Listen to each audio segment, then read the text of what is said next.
Morning, everybody. Thanks for joining our OpenShift Deployment Pipelines webinar. I'm Andy Kennedy, a director at Tier 2, and I've got John Cornforth with me. John is the head of our service delivery team and an accredited middleware and OpenShift consultant as well. A little bit of admin. I think I can see most of you have done that anyway. We tried to centrally control the muting. I think it's worked, but if I could just ask you guys to double check that you're on mute, that'd be most helpful. Thanks. So before we move into the demo, which is the real meat of the session, just a couple of brief introductions here. A little bit about Tier 2. Some of you will know us, some of you don't. So just why we are talking to you about OpenShift today. Very brief outline in terms of what deployment pipelines actually are and why they're important. And then I'll jump straight in, or John, I should say, will jump straight into the demo where we're actually going to go through the steps required to create the deployment pipeline at OpenShift. And then just a little bit of wrap up at the end, some contact points and so on when we're done. So we can move further on then. So Tier 2, we're the first premier middleware partner for Red Hat in the UK. And that's all about skills, services, and so on. We are experts, as you can see on the slide there, in most of the main middleware technologies. That's JBoss EAP, the integration technologies, Fuse and AMQ, and also Process Automation Manager, but also around OpenShift as well, which of course is what the main focus of today's session is going to be. Very simple terms, we help companies develop custom software, increasingly using cloud-native techniques. That might be web or mobile development. We also do an awful lot of integration work as well around Fuse and AMQ technologies. So we do help customers from sort of end to end, from initial analysis through design, development, testing, implementation, and support. But some customers we work with, particularly those that have got larger development teams, just want to use us in a consultative capacity. So either specific parts of their project or for very particular technical skills like OpenShift and the middleware technologies. Okay, so deployment pipelines then. Well, anybody who's looked at OpenShift will know that it's a very broad-ranging product. It means different things to different people. Within the context of the session today, it's about providing a platform to simplify and shorten, speed up the application deployment process. A pipeline is an automated process that is driving software through a path of building, testing, and deploying code. And as we know, it's critical for supporting CI/CD. Very briefly then, some of the key benefits of this and why are we doing it? It's about simplifying the process. It's about reducing the manual errors, the consistency that's moving the image through various environments and so on. Some of you maybe have noticed that this is the second in a series, webinar series for us, all around the theme of what we're calling the fast-moving monolith. It's the idea of rehosting existing applications and effectively accelerating them through the various environments. So the first session was all about the rehosting piece. There's a recording of that on our blog post. I'll show you what the URL is later on. This session today is all about that deployment pipeline. For expediency, as John will explain, he's using the same application as he rehosted in the first webinar. But that's sort of by the by, really. The principles and processes and so on that we're talking about today are applicable across different applications. Okay, so I'm going to hand over to John at this point to step through the demo. Okay, morning everybody. So the steps that we're going to go through as part of this demo today are, first of all, we're going to look at how we automate the creation of OpenShift objects. As part of our deployment pipeline, what we want to do is effectively provision the entire test environment from scratch. So that's going to involve using some templates to provision OpenShift objects. We'll look at how to do that. The next thing we'll do is we'll actually provision our CI/CD environment. So we'll stand up a Jenkins instance. We will need to do a little bit of security, a little bit of cross-project permissioning. So we'll do that before we move on to, I guess, really the aim of the webinar, which is to create a pipeline and then promote the application through that pipeline. So that's enough slideware, and we'll sort of move on and get into the webinar. So for those of you that were on the last webinar, you'll probably find this a little bit repetitive, maybe, but I'm just going to sort of go through the real principle of the dev application that we've provisioned. Just a very quick overview, but it's useful because those of you that haven't seen the previous one will be aware of the types of OpenShift object that we've created and the type of things that we'll need to provision when we go into test. By the way, just before I start, this webinar is not about the new OpenShift Tecton pipelines, which I believe are in tech preview with OpenShift. This is using traditional Jenkins CI/CD, so nothing to do with the new sort of Kubernetes Tecton open source project. I'm just watching the list of attendees here, just to check that nobody's dropping off as a result of that. But yeah, just to clarify, this is using tried and tested CI/CD principles using Jenkins, not using the sort of Kubernetes native Tecton pipelines. That is completely new. So it's in tech preview at the moment. It's possibly something that those of you that are going to the OpenShift Commons event tomorrow, which I am, might find out a bit more about. So that'll be very exciting. Okay, so let's just have a look at our existing dev application, which we are going to move into a brand new test environment. It's called JC Dev. That's the project that I created last time. Actually, you'll probably notice that I think it was called JC Monolith or something like that. I've just renamed it so that we have dev and test and CI/CD projects all completely separate. So in the JC Dev project, I've got an application called MonoBuild. That's actually made up of a few things within OpenShift. It's made up primarily of a deployment config, which is what this is. This is what the deployment config looks like. Those of you, again, that were on the last one and remember what we've done here, we've actually got a couple of what we call config maps, which are bits of configuration. They're listed in here, and one of them is database parameters, which sets up how we connect to our database, all of the parameters that are required to connect to an external database. The other one, the other config map, is to provide an external properties file for the application. The application reads in a message and pops it on the screen. You'll notice, those of you that are paying attention, that I've changed the message slightly from the previous webinar. It is the same application, it's the same source code and everything, but I've changed the message slightly because I now want it to be very obvious what the dev application is, what the test application is, so that we can actually see the difference. So I've changed the message of the properties file slightly, but the method by which it gets loaded, which is by mounting a volume inside the container with that properties file in it, all of that is exactly the same. And in fact, if you look at the deployment config for dev, you'll see that we've actually got a mounted volume here, which contains the properties file inside it. The other thing that we have is a secret, which is for the database credentials. This is obviously obfuscated username and password information. I'm going to provision another one of those in the test environment, just to make sure that we've got the right credentials to be able to log into that database, and that's done as a secret, obviously, so we can't read the values. A couple of other objects that we have in our existing dev project. I'll just go through them quickly for you. We have a service, which is actually the if you like, the IP address and the port internally within OpenShift where the application is running. And finally, a route which exposes the application to the internet so that you can actually reach it from outside the OpenShift cluster. If I go into that route, you'll see here is the application. There is the message that's being loaded from the properties file. It says this is the dev system. And if we want to just check out our database connection, we've got a data source called Monolith MySQL.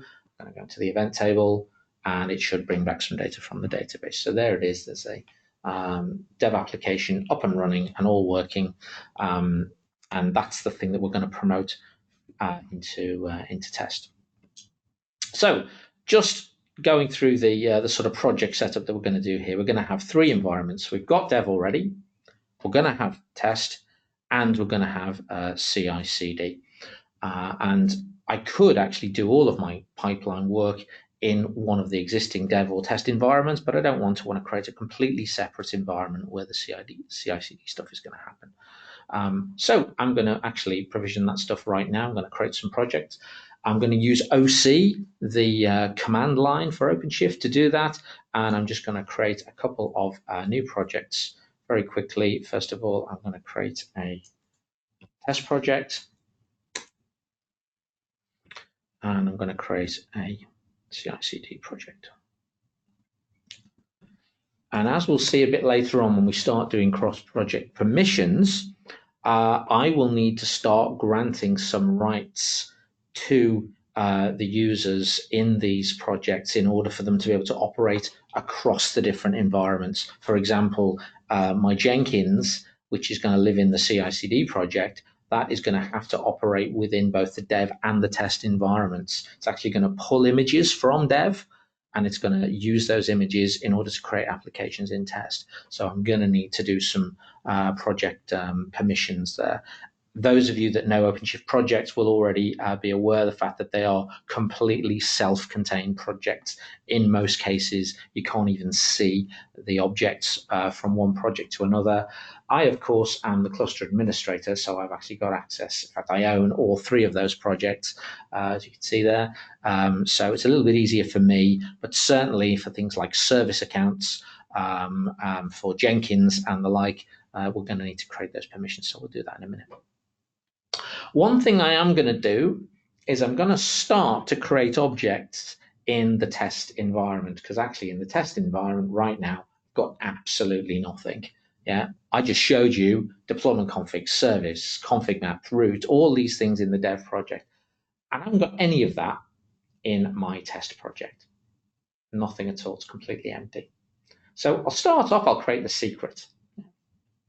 So I'm going to provision that secret. I'm actually going to use a file just like I did in the last webinar. Before I do that, I'm going to make sure I'm in the right project. I need to be in the test environment. So I'm going to do OC project just to see where I am. Wouldn't you know, I'm in CI/CD because that's the one I created most recently. So I'm going to do OC project JC test to make sure I'm in the test project. And then I'm going to provision a secret for the database credentials inside this environment. I've got a file called dbcreds. I'm not going to open it for you because obviously it's got the password stuff in there, but I am going to use that file in order to provision a secret. And we should have seen over on the screen here a new dbcreds secret, which is just provisioned.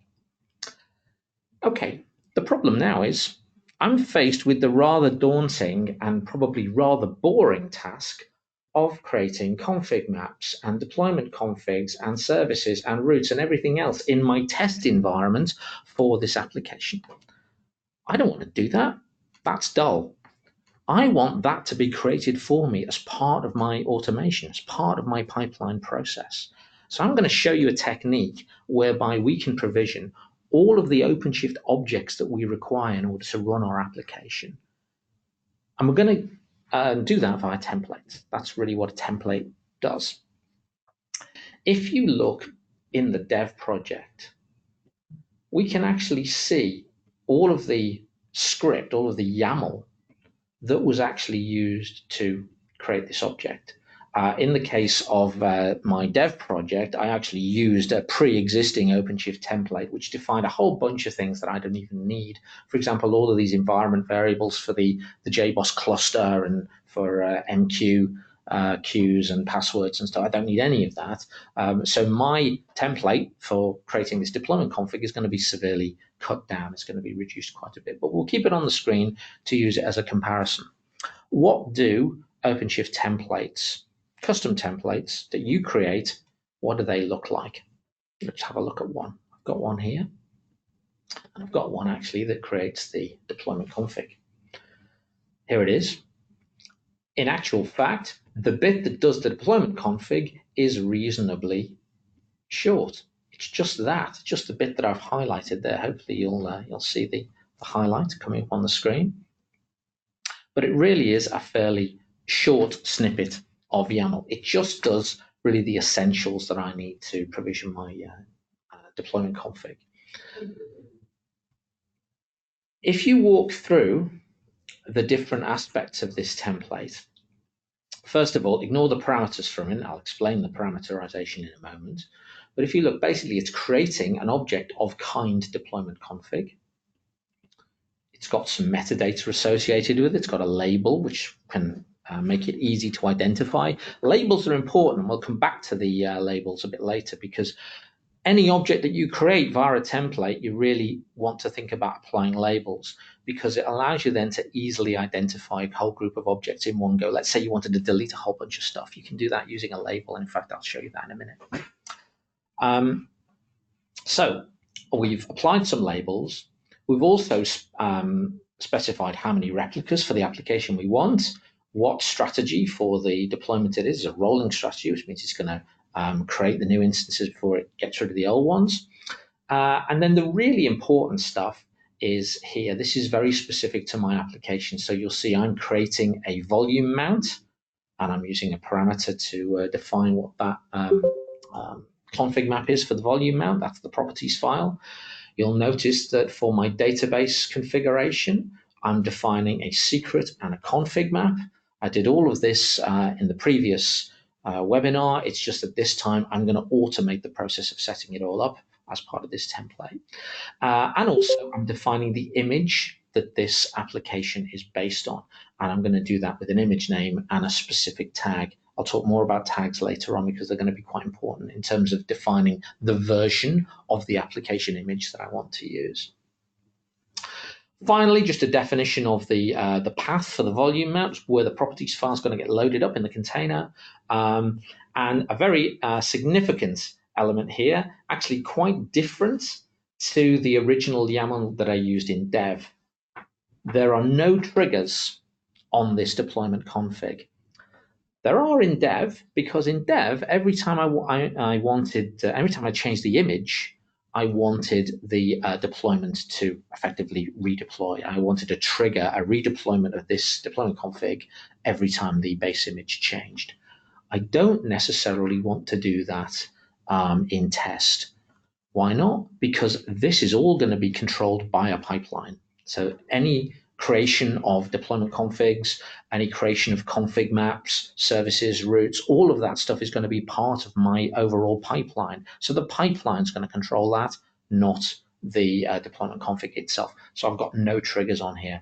I will talk about triggers later on, because triggering the pipeline is going to be important for us, but not triggering the individual objects.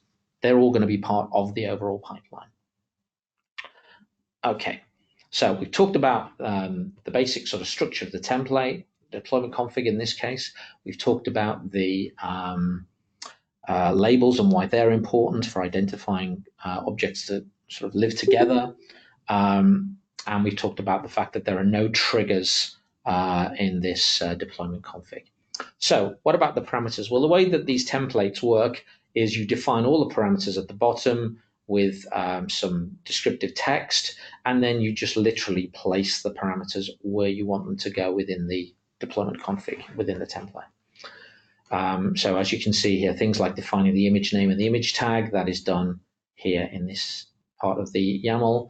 The application, which is just the name of basically all the objects. This is going to be mono-built, because we've got a route called mono-built, a service called mono-built, a deployment config called mono-built. They're all called the same thing. So I've just used that application name pretty much throughout this template. You'll notice as well the structure of the file. So it says kind template, and then it says objects. I'm only creating one object in this template, but let me show you an example of another one which creates multiple objects. Here's a template for creating the config maps, and it creates two config maps. The first one here, which is for the actual database parameters, and a second config map for the properties file. And you'll notice this is where parameters are taken in, such as here's the message that I want to define to display on the screen. Now, again, that's important for us. It's important that this is parameterized, because we're going to be potentially using this template in a lot of different environments. We might have pipelines that push to training. We might have pipelines that push to production. So I want things like this to be parameterized in the same way as I probably want my database name and my database host to be parameterized. I could have parameterized other things like the port or the database pool size, but I'm not going to overcomplicate the template with too many parameters right now. But here's an example of a template that provisions more than one object that actually creates two config maps here. And in fact, even though I haven't done it, you can create multiple objects of different types. So in fact, I could use a single template to provision my deployment config, my config maps, and my service all in one single template. The only reason I haven't done that and we're actually broken down into three is because I want to identify the separate processes as part of my pipeline. I want to have a pipeline stage that does the config maps, a pipeline stage that does the deployment config, and a pipeline stage that does the service. So I want to separate them out, and that's the only reason I've done that. Just for completeness, here's the service template. It's actually very short. And again, if you compare that to the YAML in dev, it's very, very similar. Other than the sort of the metadata that OpenShift adds when you create this object, pretty much that is exactly the same YAML there. And there's only one parameter, which is the name of the application, effectively the name of the service in this case. So that's a walkthrough of the templates. How do they actually work? Well, it's a three-step process for using a template and using it to create objects within OpenShift. The first step is actually to load up the template within OpenShift. Now I'm going to just check which project I'm in. It should be hopefully in the test project still, and I am, so that's good. So I'm going to create these. I've got three files: a config map, a deployment config, and a service, and I'm going to generate templates with these three files. So I can do OC create -f. I think I'm in the right directory already. So use the config map template. There it goes. Do exactly the same thing. In fact, I'll just backspace this out for the deployment config, and exactly the same thing for the service. If I do OC get templates in this project, I've got three templates and it tells me what the parameters are. But of course, I haven't created any objects yet. In fact, if we go into the test project just to have a look, config map, there's nothing in there. So I haven't actually used the templates yet. I've just effectively loaded them up. So step two is processing a template. That means calling the OC process command and passing in the parameters to the template. I don't want you to sit here watching me do typos. So I've pasted in the command already, but here it is, OC process, the name of the template, and then all of the parameters that that template is expecting. The name of the application, the name of the config map with the database parameters in it, the database name, etc., the name of the properties file, etc. So I'm going to just process this template and see what happens. Still haven't created any objects within OpenShift. What I've actually done is just generate a bunch of YAML. That is the result of processing a template. It just gives you the correct YAML with all the properties filled in. So it just does property replacement, essentially. Now, let me just clear that up for you. If I run the same command again, but this time pipe it through or redirect it rather to a file, I'll create a stuff.yaml file. We can have a look at what that file looks like. There it is. It's exactly the same as what I had on my console a little earlier on. So just waiting for the screen to catch up. There you go. So all it's done is it's replaced all of those properties. That was effectively step two. That's what processing a template does.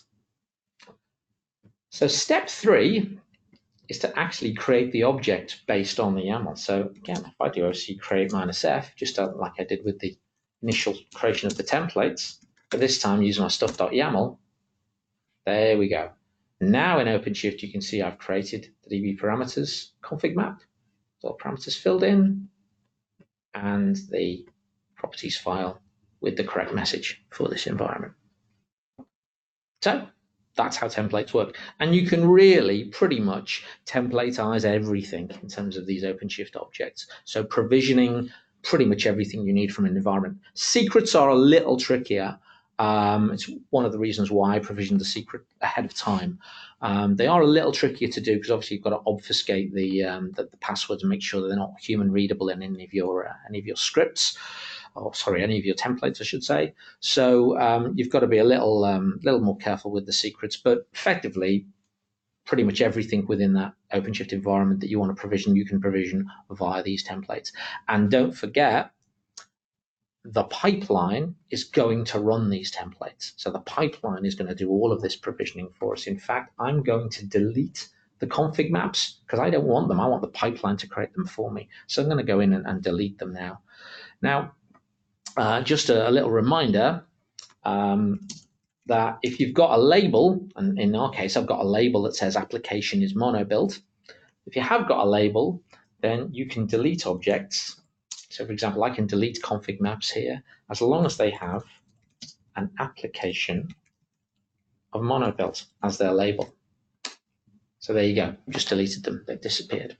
And that's great for deleting multiple objects. You can do OC delete config map. You can actually do OC delete all and get rid of deployment configs and services and stuff like that with the delete all. It doesn't work actually with config maps. You have to use the word config map, but that's just a slight idiosyncrasy with the OC command. All right, so all of the sort of automated creation of the OpenShift environment is done now. We've got our templates, so we can call those templates via the pipeline and create the environment. Now it's on to the actual CI/CD part, so it's actually going on to Jenkins. So I'm going to provision Jenkins. Now, again, you might remember from last time, if we look inside the OpenShift project and we do a search for templates, OpenShift's got its own built-in templates. They're actually very similar to the ones that we've just created, but they are OpenShift's built-in templates. They allow you to create applications of particular types using standard images. If I scroll down a little bit here, you'll see we have Jenkins ephemeral, and we have Jenkins persistent. So if you wanted to keep all of the history about the jobs that you've created in Jenkins and the number of times the jobs have run and the output from them, then you can create a persistent Jenkins, which will store all of that stuff for you. It's backed by a database. In our case, Jenkins ephemeral will do just fine, which means it's basically just throw away. As soon as I delete that Jenkins container, then I've lost all of the sort of the information about the jobs and stuff like that. So that's fine for the purposes of the webinar. So I'm going to create a Jenkins ephemeral instance. So how am I going to do that? I'm going to do this in my CI/CD project. So I'm going to change project to CI/CD, and then I'm going to do OC new app using the name of the OpenShift template, which is Jenkins ephemeral. I think that's all I need. And it should go off and do it. If we actually have a look inside the CI/CD project and look at our pods, it's spinning up a Jenkins deployment pod. It's then spinning up the actual container with Jenkins in it, and it's going to just sort of tick away, provisioning that Jenkins. It's going to take a little while. One of the things that it's done as part of creating that Jenkins instance, if I go down into administration, you'll see that it has created a specific account, a service account under which Jenkins runs. And that's important because one of the things I'm going to do in a minute is start granting permissions across the different projects. And Jenkins itself, this Jenkins user is going to need that. So how do I do that? There are a couple of steps that are required. First of all, I need to give specific rights, what's called an image puller right, to the CI/CD and test projects. All my images actually live in dev. Dev is where the images are, and I'm not suggesting that we move that. So all of the images are going to get pulled from dev. the CI/CD project and the test project are going to need to do that. So if you look at this OC command here, what I'm doing is saying grant to the default account within this CI/CD project the ability to pull images, image puller, from the dev project. So it will now do that. I want to do exactly the same thing with the default service account in the test project. So basically now CI/CD and test projects can pull images from dev. Great. The next thing I need to do is specific to the Jenkins instance. So I'm going to say, right, Mr. Jenkins service account user, I'm giving you the ability to operate, to edit the dev project. And it goes without saying, Jenkins will also need rights to operate inside the test project. This is all because by default, these projects, these namespaces within OpenShift are completely self-contained. So I need to make sure that if I'm doing things in a centralized project, centralized namespace like CI/CD, I need access to the other projects, and I need some specific access in the case of image pulling. Okay, right. I think the Jenkins pod is probably about ready. The login takes a little while, so what I'm going to do is I'm just going to fire up this route here, which is a login for Jenkins. It's going to take a little while to get all of the authentication working across from OpenShift into Jenkins itself. So I'm going to let that just spin around for a little while I start talking about pipelines. How do we create a pipeline? Well, it's actually ridiculously easy. If I'm in my CI/CD project, this is where my pipeline is going to live. Go into build configs, create a build config, and you'll see you've got 3 samples here: Docker file, source to image, and pipeline build. So I hit try it. There's my sample YAML, my stub, if you like, for this pipeline. I do want to change some things, but I don't want to edit it inside this window. I'm going to download the file and then do it from there. So I'm going to download this YAML file, which is called build config pipeline. I'm going to open it up. I'm going to change a couple of things. This is going to be called monolith pipeline to be consistent with my other sort of naming conventions. I'm going to change that. The project that it's in is absolutely fine. Don't need to change anything there.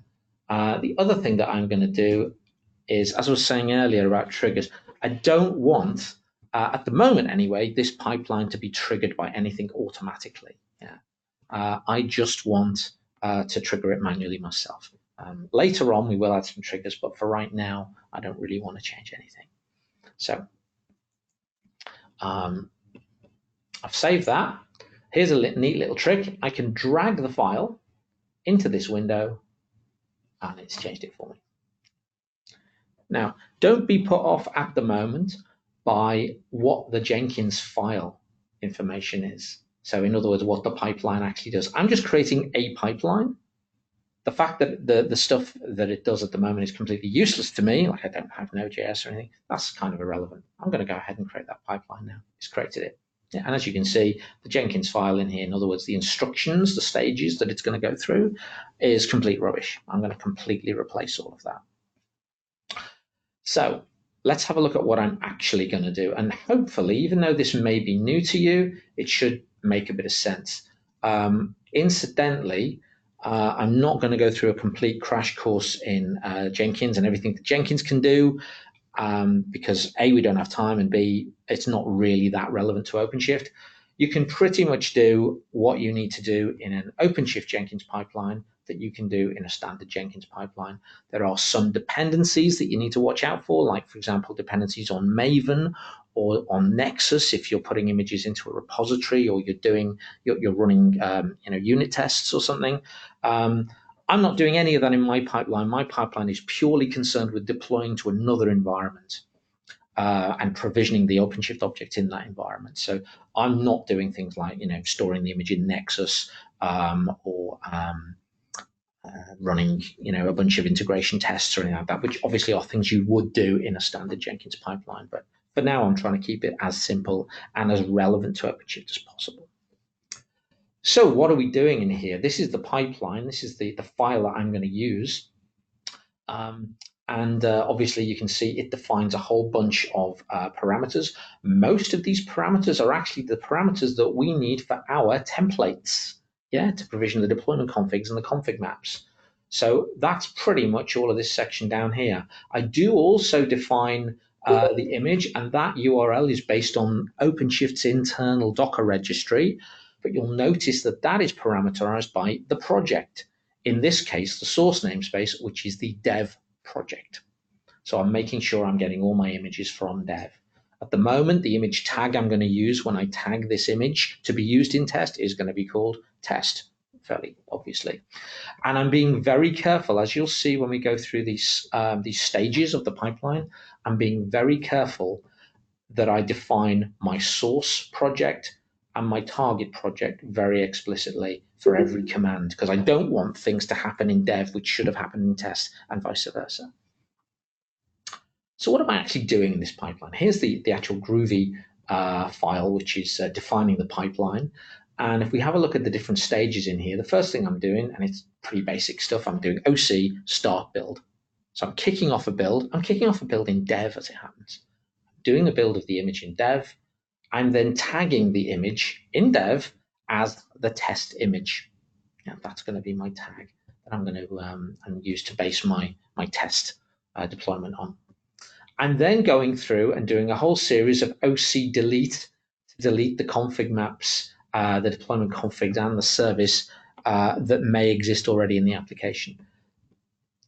Importantly, I'm doing ignore not found equals true, because if they're not there, which they're not at the moment because it's an empty project, if they're not there, it won't just fall over.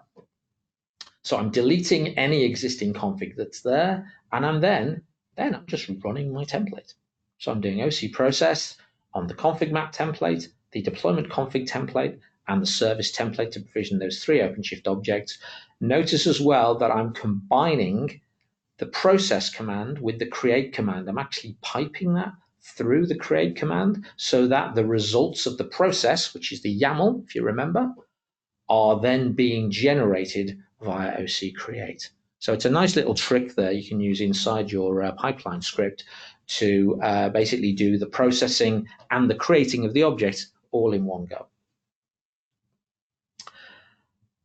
At the end, I am scaling the pod, so I'm doing an OC rollout, which is just going to scale the pod up to 1, basically execute the deployment config.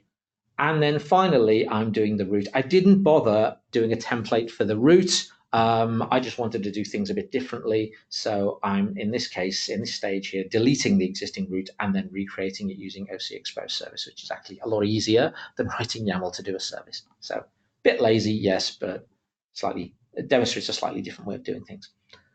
All right. That is our pipeline. That is our Jenkins file. I'm going to copy that. I'm going to stick it in my pipeline. Got to make sure I paste it in the right place. Okay. If it goes blue, it's good. And more importantly, when you click save, if in the overview it still looks like your file, you're good. It's worked. I've had trouble with this in the past, and it's basically all down to YAML and indents. Make sure that your Jenkins file is correctly indented with the right number of leading spaces on each line. Otherwise, you can have trouble when you're manipulating these pipeline scripts inside the YAML. Yeah, so make sure your indentation is good. Okay. I should be able to log into Jenkins now, by the way, and actually check this out. If it's done its thing, actually look at the Jenkins console. Just give it a second. There's the dashboard, and you'll see there's my CI/CD project. There's my monolith pipeline. Doesn't show me any runs or any log. I haven't run it yet. But if I go to configure,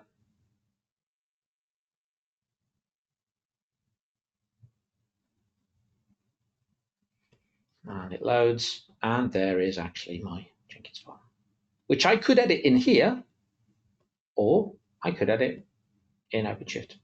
Doesn't matter. Can do either. So we'll see some action, we'll see some stages appearing in Jenkins, and we'll see some logs appearing in Jenkins when we run the pipeline. So let's do that. Let's actually go and run the pipeline. A little reminder, here's what the dev app looks like with its message, this is the dev system. Another little reminder that in the test system, I have nothing. I've got no service, no route, no deployment config, no config maps. That's all going to get provisioned as part of the pipeline. So let's actually go and run the pipeline in my build config. Start build. Some stages should start in a second.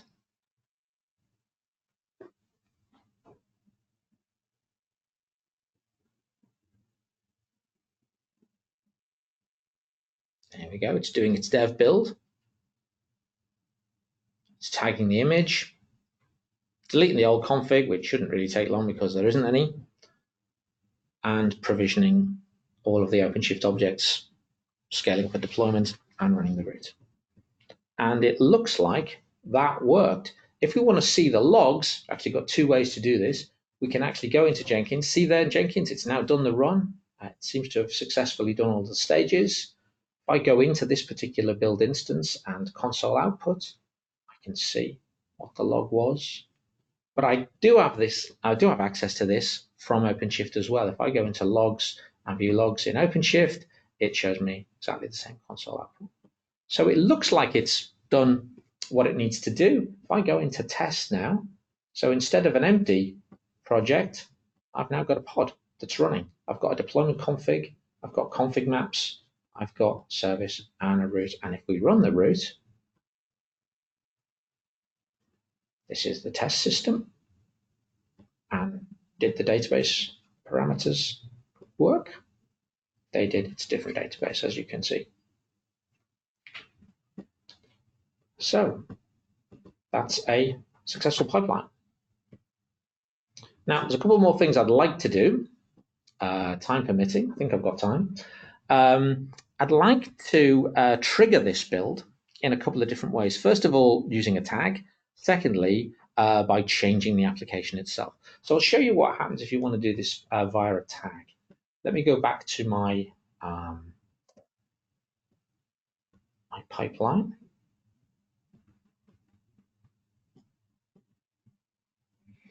And I'm going to edit this YAML a little bit.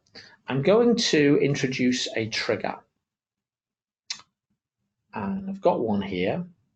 This is a trigger which is based on an image change, but it's based on a very specific tag. As you can see, it's an image stream tag in the dev project called RC, or release candidate.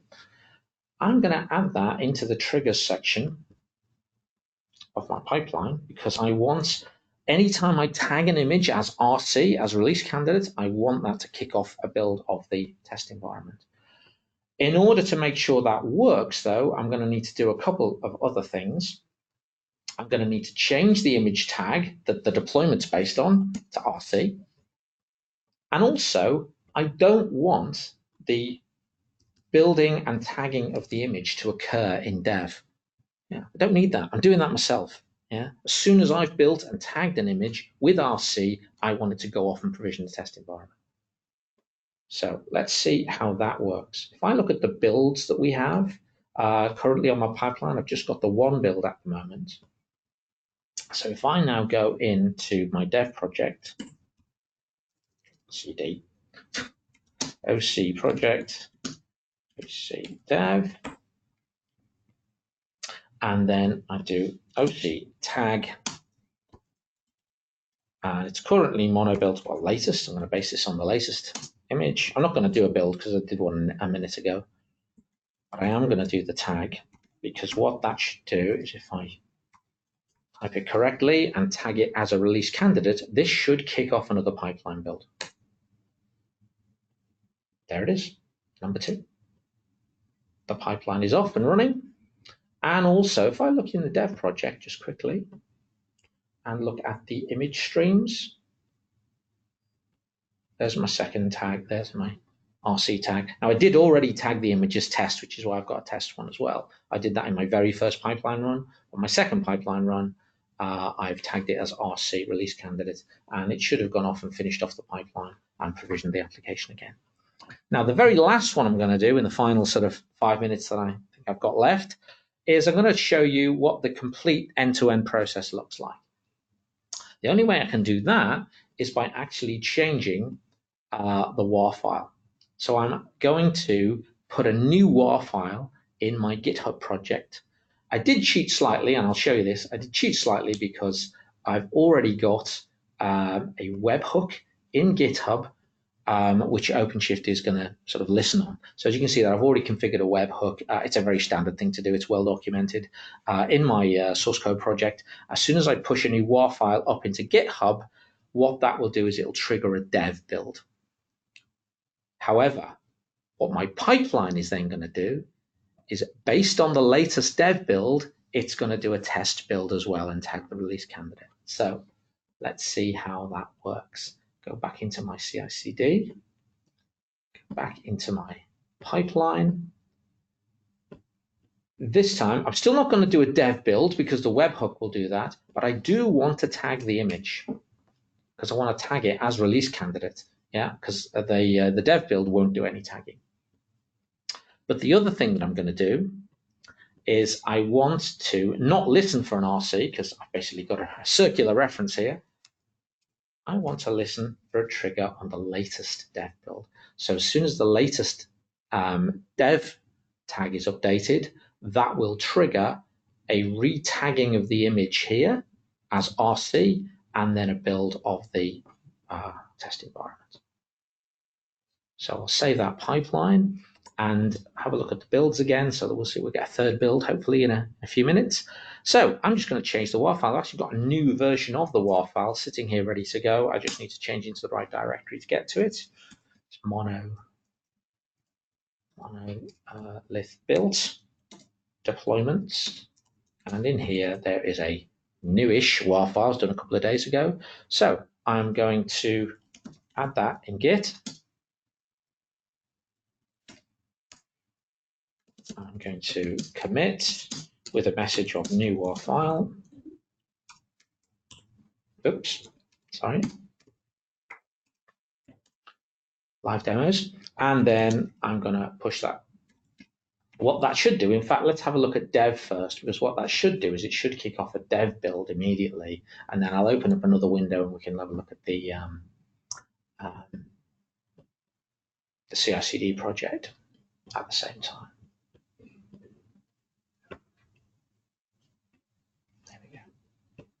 So we should get I think 53 here when I push this.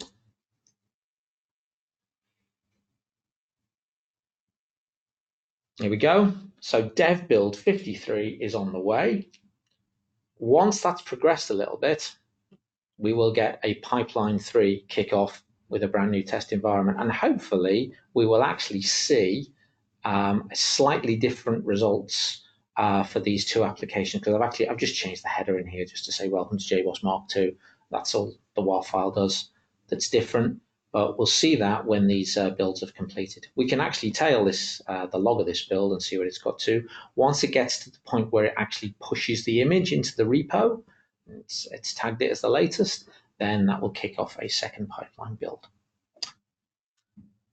So that's everything that I wanted to cover. Just while that is building, let me just recap on the stages that we went through. So really the first thing that we looked at was how we use templates to provision OpenShift objects. It's a very, very common thing to do, particularly when you're automating deployments. I mean, that's what pipelines is all about, right? It's about automating the deployment of an application, automating that push through different environments, but not just pushing the application itself, but provisioning all of the OpenShift stuff that goes around it that you need, particularly your configurations. So using templates is a way for us to do that. What we did after that was, if you remember, we did a little bit of cross-project permissioning in order to make sure that the centralized CI/CD had access to both of the other environments, the test and the dev. And the last thing that we did, obviously, is the creation of the pipeline which is really what this file is here. And as I say, these pipelines can get very complex. They can do all sorts of, Maven builds, running tests. Oh, you'll notice that pipeline 3 has just kicked off there. I think because this image was pushed in dev, so it's immediately kicked off the test pipeline, and it probably is complete now. The really interesting thing is that the test environment actually gets provisioned slightly quicker than dev environment, and that's really only because the dev environment's got a bit more to do. The deployment config is a bit more involved. But basically what we should find now, if these pods are actually up and running, is that in dev and test, we should have a slightly different, dev still coming up, we should have a slightly different application. This is actually test. As I say, test tends to respond a bit quicker than dev. This is the big wait for it moment. There it is. Welcome to JBoss Mark II.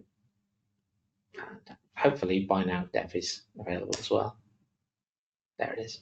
So you've got your dev system and you've got your test system with an updated WAR, all done through me committing a new WAR file into source code. That's the end of the demo. So I'll hand back to Andy now, just to finish off.